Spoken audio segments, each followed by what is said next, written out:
Incredibile Pompei che ancora tira fuori dal sottosuolo straordinari reperti. L'ultimo, una grande villa scoperta fuori le mura degli scavi. Dalla stalla la sagoma di un cavallo di razza, dalla quale per la prima volta è stato realizzato un calco. Per noi c'era Annalisa Angelone. Contrada Civita Giuliana, fuori le mura dell'antica Pompei. Tutto nasce dalle indagini dei carabinieri che intercettano cunicoli clandestini.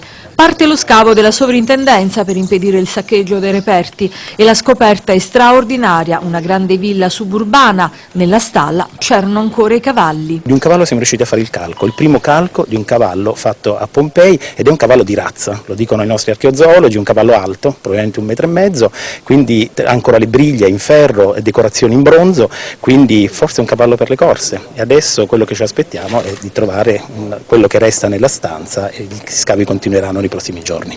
Tra i reperti anfore, utensili da cucina, lo scheletro di un defunto da una tomba del periodo successivo all'eruzione.